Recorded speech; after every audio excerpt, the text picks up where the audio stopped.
Il est 8h10, l'heure de retrouver notre invité d'actualité. Ce matin, nous recevons Olivier Lasvernias. Vous êtes astronome et président de l'Association française d'astronomie.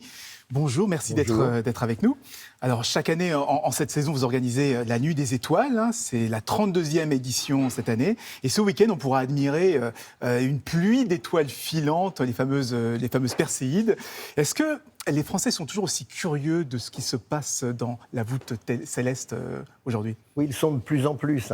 On avait constaté, par exemple, pendant les années de confinement, qu'il y avait beaucoup de gens qui profitaient du spectacle du ciel pour s'évader un peu par les fenêtres, etc. Le début du confinement en 2020 avait été accompagné d'un très très beau ciel et on avait vu qu'il y avait vraiment beaucoup plus de personnes qui s'intéressaient à l'astronomie. De plus en plus de monde et des jeunes aussi? Alors, il y a des jeunes, bien entendu, il y a toutes les générations. Sur les Nuits des Étoiles, donc toutes ces soirées qu'on organise depuis le 5 août jusqu'à la fin du mois, en gros, on attend 150 ou 200 000 personnes dans les sites. Là, on a déjà les résultats du dernier week-end, avec des sites où il y avait plus de 2500 personnes qui se sont succédées dans la journée, un peu partout en France. Tous les clubs et associations ont vu un monde très très important venir à ces manifestations. Alors, la question qu'on se pose souvent, c'est est-ce qu'on peut voir des choses à l'œil nu ou on est obligé de s'équiper? On voit des tas de choses à l'œil nu, en fait. Par exemple? Par exemple, en ce moment, on voit évidemment la Lune, mais on voit toutes les planètes, enfin beaucoup de planètes en ce moment.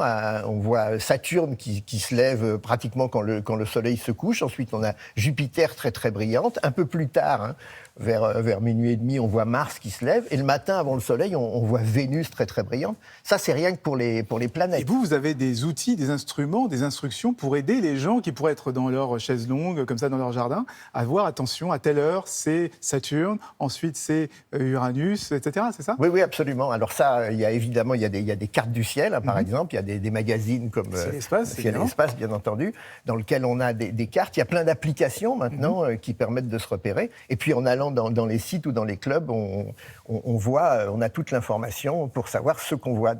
Sur notre site afastronomie.fr, par exemple, on a des veillées aux étoiles qui sont téléchargeables gratuitement, qui permettent d'organiser en famille, par exemple, sa promenade, son tourisme astronomique dans le ciel. Tranquillement, comme ça, en famille.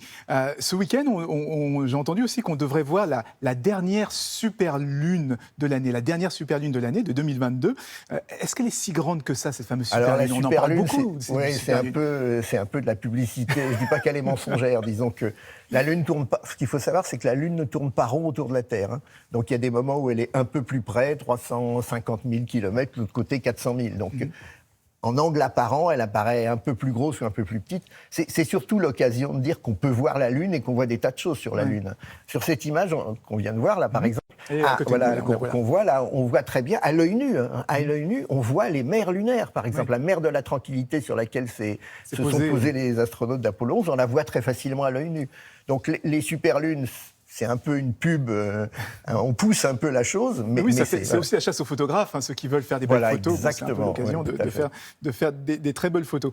Ce week-end, à partir de ce soir, on va avoir une pluie d'étoiles filantes dans les fameuses Perséides. Est-ce que vous pouvez nous rappeler comment elles sont formées, ces étoiles filantes? Pourquoi elles reviennent toujours à cette période de l'année? En fait, c'est très simple. On tourne autour du Soleil en un an. Et autour du Soleil, il y a aussi d'autres choses qui se passent que simplement la rotation de la Terre et les quelques planètes qu'on a citées. Il y a des guirlandes de poussière qui sont créées par les comètes qui fondent. En fait, les comètes, ce sont des boules de glace, de neige, embarquant des tas de poussière. Les comètes passent plus ou moins près du Soleil, elles fondent et elles laissent derrière elles des espèces de guirlandes de poussière. Et tous les ans, la Terre traverse les mêmes guirlandes au même moment. D'accord. Donc, entre le 1er et le 15 août, et le 20 août même, on traverse la guirlande de poussière qui est laissée par une comète qui tourne en 133 ans, la comète Swift-Tuttle. Et donc, ce sont des toutes petites poussières qui peuvent faire... C'est quelle taille quand on dit des poussières? Ça peut faire 1 gramme, une fraction de gramme. C'est un petit gramme qui fait ces belles traînées qu'on voit dans le ciel. Voilà, les étoiles filantes, c'est pas du tout des étoiles, en fait. C'est un phénomène qui se passe dans la très haute atmosphère. Ça se passe à 100 km d'altitude, en fait. Et donc, la Terre arrive en tournant sur son orbite autour du Soleil, et les poussières, elles tournent dans leur anneau, et ça fait une collision, un peu comme si on rentrait dans un nuage de moucherons dans le pare-brise, quoi. Voilà. C'est moins joli, Et donc, voilà, ce qu'on voit, ce sont des petites traînées. il y a à la fois l'incandescence de la poussière, parce qu'elle est freinée dans l'atmosphère, elle s'échauffe, et puis il y a un phénomène de phosphorescence, fluorescence derrière, et en fait, ce sont des points. Quand on en voit une à mi-hauteur, par exemple, si on est à Paris, vers le nord-est, ça veut dire qu'elle rentre dans l'atmosphère à 100 km au-dessus de Compiègne, et puis qu'elle descende vers nous. Mais est-ce qu'on est sûr que ce sont des étoiles filantes et pas des satellites? Parce qu'il y a quand même de plus en plus de satellites là-haut. La vitesse n'a rien à voir. Hein. La vitesse apparente de la Terre n'a rien à voir. Dans le ciel, on voit des avions, c'est facile, ça clignote, ça tourne, etc. Ensuite, on voit un peu plus haut ces étoiles filantes. Et ça, c'est des phénomènes qui durent de l'ordre de la seconde, disons. Il y a quelquefois 5 secondes, il y a quelquefois une demi-seconde, quoi. C'est très court. Les satellites, ça avance, par exemple. La Station spatiale internationale, quand elle traverse le ciel, elle met 7 minutes à le traverser. D'accord. Ça va tout la même. Ouais. C'est à 500 km d'altitude. Ça fait un tour de la Terre en 1h30, en gros. Donc, on a le temps de les regarder passer, quoi. Alors, justement, est-ce qu'on peut, parce que souvent, dans l'imagerie populaire, on se dit, quand on voit une étoile filante, on fait un vœu, il va se réaliser. Est-ce que vous pouvez nous garantir qu'il y aura une fréquence importante? Il y en aura beaucoup des étoiles filantes? Alors, c'est vraiment une question de qualité du ciel. Et ça, c'est un élément très, très important. Alors, on l'a dit, c'est une pleine lune, ces jours-ci. Heureusement, en France métropolitaine, la lune, en ce moment, est basse sur l'horizon. Donc, elle n'est pas aussi gênante que si elle était haute dans le ciel. Elle sera bien grosse, hein, cette super lune, comme on disait tout à l'heure.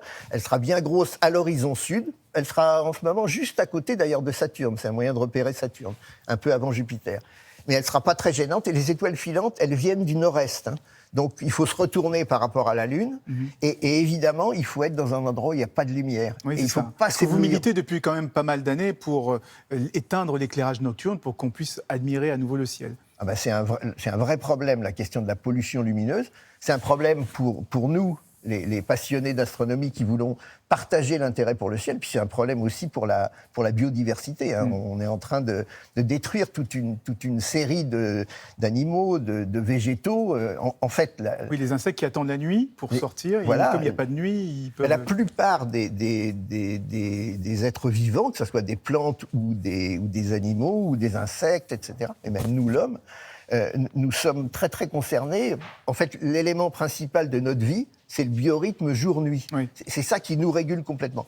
Sans parler en plus des oiseaux migrateurs qui ont besoin de repères, etc. Sans parler des poissons, etc. Mais quelle est la solution justement pour ramener la lumière? Parce que ça rapporte au-delà de la sécurité aussi. Les gens sont plus en sécurité quand c'est allumé.